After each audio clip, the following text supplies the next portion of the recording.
안녕하십니까. 전북권 뉴스입니다. 지난달 만경강 하류의 한 저수지에서 외래종인 미국 가재가 많이 서식한다는 보도해드렸었죠. 이후 전국에서 가재를 잡으려던 유튜버들과 방문객들이 몰리고 있는데 이들이 버리고 간 각종 쓰레기에 저수지 주변이 쓰레기장이 되고 있다고 합니다. 박연선 기자입니다. 외래종인 미국 가재 서식이 확인된 전북 완주의 율소재입니다. 저수지 가장자리를 따라 1, 2m 간격으로 통발 수십 개가 설치돼 있습니다. 유해 외래종 미국 가재를 식재료로 쓸 수 있다는 말에 또 직접 잡아보고 싶다는 호기심에 채집에 나선 겁니다.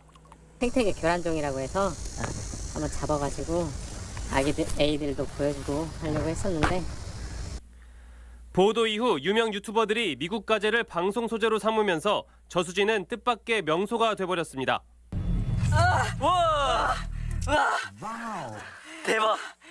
안타까운 점은 방문한 사람들의 시민의식입니다. 가재잡이에 나선 일부 사람들은 이렇게 쓰다만 통발은 물론 자신들이 가져온 쓰레기까지 이렇게 그대로 버리고 떠났습니다. 미끼로 사용한 고등어 캔은 물론 비닐, 플라스틱이 여기저기에 버려져 있고 심지어 배설물까지 곳곳에 눈에 띕니다. 가지고 온 그 먹을 걸 거기서 먹고 그대로 놓고 간다는 거죠. 버리고 가고. 심지어 1박을 하고 가시는 분들도 있는데 주민들 그 농사진 밭에다가 용변을 보고 가고. 유해 외래종인 미국 가재를 잡겠다고 나선 사람들. 하지만 이들의 무분별한 행동이 또 다른 환경오염의 원인이 되고 있습니다. MBC 뉴스 박연선입니다. 말복인 오늘 전라북도 지역은 태풍 렛기마의 영향으로 강한 바람이 불면서 서해상에는 풍랑주의보가 내려졌습니다. 낮 최고 기온은 전주 34도, 남원 33.1도, 장수 30.3도 등 30도에서 34도의 분포를 보였으며 밤에는 열대야가 나타나는 곳이 있겠습니다. 기상청은 모레까지 최고 40mm의 비와 함께 강한 바람이 불겠다며 시설물 관리에 유의할 것을 당부했습니다. 지난 1월이죠. 동시조합장 선거 당시 전주 MBC는 후보들의 각종 선거 비위를 보도했는데요. 당시 조합원들에게 사골 세트를 돌린 혐의로 조사를 받아온 현직 조합장이 최근 무혐의 송치됐는데 이를 두고 일부 조합원들은 전형적인 꼬리 자르기라며 반발하고 있습니다. 조수영 기자입니다. 경찰은 지난 1월 도내 한 축협조합장의 사무실과 정육 판매장을 압수수색했습니다. 선거를 앞두고 조합원들에게 사골 세트를 돌린 정황을 포착한 겁니다. 어쨌든 선물을 정말 장가에 일부러 주든 사골로 주든 만약에 이제 조합장 당선을 목적으로 선거운동 목적으로 나왔으면 경찰 조사에서 조합장의 최측근인 운전기사는 선물을 돌린 것을 시인했고 축협 직원 2명도 관련 사실을 인정했습니다. 특히 이 같은 정황을 숨기기 위해 매장 CCTV를 없애고 카드 매출과 영수증까지 조작하는 등 조직적인 증거 은폐 정황까지 드러났습니다. 저희가 인정을 안 했으면 몰라도 인정을 했는데 그게 방송이었습니다. 이후 수사는 반년 넘게 이어졌지만 경찰은 측근인 운전기사와 직원만 기소 의견으로 송치한 채 해당 조합장은 무혐의 처분했습니다. 증거 불충분이라고 해야 되나? 네, 직접 증거. 검사한테 최종적으로 지금 의견을 받아서 지휘를 받아서 한 거라서 우리 쪽에서는 충분히 했는데 일부 조합원들은 즉각 반발하고 나섰습니다. 선물을 받았다는 몇몇 조합원들의 진술을 증거로 채택하지 않은 데다 해당 조합장이 수사상 특혜를 받았을 가능성까지 제기했습니다. 선물을 받았다는 조합원은 있는데 포장지를 직접적인 증거를 가져오라는 식의 형태의 조사는 과연 그게 타당한가? 범피 활동이라는 일명 그런 활동을 하고 있는데 매일 만나고 하는 분들과 수사를 받으면 과연 공정성 있는 수사가 이루어질 수 있는지. 해당 조합원들은 이번 수사 결과를 납득하기 힘들다며 대검찰청에 탄원서를 제출할 방침입니다. MBC 뉴스 조수영입니다. 전북의 탄소 산업 역시 일본의 수출 규제로부터 자유스러울 수 없는 분야인데요. 전북 탄소 산업은 일본은 물론 세계와의 격차가 여전히 커 독자적인 경쟁력을 갖추기까지는 시간이 더 필요한 상황입니다. 강동엽 기자가 점검해봤습니다.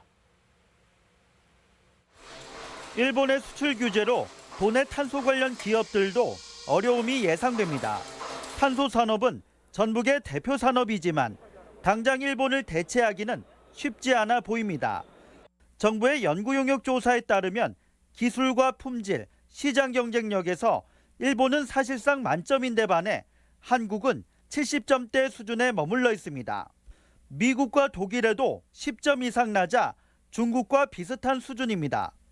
탄소 섬유의 중요성을 인식해서 97년부터 다양한 R&D 프로젝트를 지원해 왔습니다. 우리나라와는 기술 격차가 상당히 큰 것으로 나타났습니다. 현재의 품질 경쟁력으로는 전선이나 로봇, 드론과 차량 연료압력 탱크 등 일부 분야에서 현상 유지는 가능하지만 앞으로가 걱정입니다. 항공기 몸체 등 고부가 가치 산업이나 대형 풍력 발전기 날개에 탄소 섬유가 폭넓게 활용되고 있지만 기술 수준과 설비는 여전히 한계가 있습니다. 뿐만 아니라 당장 제조 시설부터 일본이나 미국 등 해외 의존도가 높은 데다 탄소 섬유를 다양한 제품군으로 연결하는 산업 생태계 역시 잘 갖춰지지 않은 상황입니다. 자치단체에서는 기술을 자체적으로 개발할 수 있는 능력이 없기 때문에 이런 기술을 개발을 하고 싶다 하는 경우에 저희 쪽에서 그 R&D 사업을 할 수 있게끔. 탄소 산업은 분명 전북을 대표하는 산업이지만 전북을 넘어 대한민국의 진정한 성장 동력이 되기 위해서는 여전히 더 많은 준비가 필요해 보입니다. MBC 뉴스 강동엽입니다. 오늘 오후 2시 반쯤 정읍시 상평동 호남고속도로 정읍 나들목 인근에서 하행선을 달리던 중형 SUV에 불이 났습니다. 운전자와 동승자 1명은 미리 대피해 다치지 않았지만 차량은 고속도로 갓길로 이동한 후 불길에 휩싸여 전소됐습니다. 경찰과 소방당국은 운전자 등을 상대로 화재 경위를 조사하고 있습니다. 새만금 유역의 축사 감축이 추진됩니다. 전라북도는 새만금 유역의 가축 증가 요인을 사전에 없애기 위해 7억 6천여만 원을 들여 휴폐업 축사를 철거하고 폐기물을 처리하기로 했습니다. 대상은 새만금 유역의 축사 73개 동이며 농가를 대상으로 한 철거 수요 조사를 실시해 내년까지 사업을 진행하기로 했습니다. 전주 한옥마을에서 평일 야간에도 문화 공연이 펼쳐집니다. 전주 한옥마을 비빔 공동체는 연말까지 매주 월요일부터 목요일 야간에 경기전 동문 입구 등 한옥마을 골목길 16곳에서 문화 공연을 진행합니다. 공연 일정은 전동성당 입구 맞은편과 한옥마을 관광 안내소 앞에서 확인할 수 있습니다. 전주시 외곽 지역에 마을버스가 도입됩니다. 전주시는 그동안 시내버스가 운행되지 않았던 평화동과 동서학동, 우화동의 외곽 지역에 내년 1월부터 마을버스를 도입하고 주요 노선과 연계시키겠다고 밝혔습니다. 시는 해당 노선의 경우 수요가 많지 않은 만큼 소형 버스를 운영해 재정 부담을 줄일 계획입니다. 비상시 식수 공급원인 민방위 비상급수대의 오염방지 대책이 시급해 보입니다. 정읍시는 최근 2분기 점검 결과 내장산 국립공원 야영장과 제1아파트, 현대 3차 아파트 등 5개 비상급수대에서 대장균이 기준 이상 검출됐다고 밝혔습니다. 이는 정읍시 내 아파트 절반 이상이 부적합 판정을 받은 것으로 동물의 배설물이나 가축 분뇨가 장마철 비로 스며들었을 가능성이 제기되고 있습니다. 전북대학교가 가람 이병기 청년시 문학상과 최명희 청년소설 문학상을 공모합니다. 총 상금 800만 원인 두 문학상 응모 자격은 대학생과 고등학생으로 시나 시조 3편 이상, 소설은 1편 이상을 31일까지 전북대 신문방송사로 제출하거나 우편으로 보내면 됩니다. 문학상은 가람 이병기 선생과 최명희 작가를 기리기 위해 제정됐으며 대학 문학상으로는 국내 최대 규모입니다. 정부 지원으로 내수면 양식 연구가 활성화할 전망입니다. 전라북도는 해양수산부가 추진한 친환경 양식업 육성 공모에 도수산기술연구소의 내수면 갑각류 연구시설 건립과 스마트 송어 양식 시설 설치 등 2개 사업이 선정됐다고 밝혔습니다. 공모 선정으로 국비 47억 원이 지원돼 토하와 큰 증거미 새우의 양식과 첨단 양식 기법 연구가 탄력을 받게 됐습니다. 지금까지 전북권 뉴스였습니다.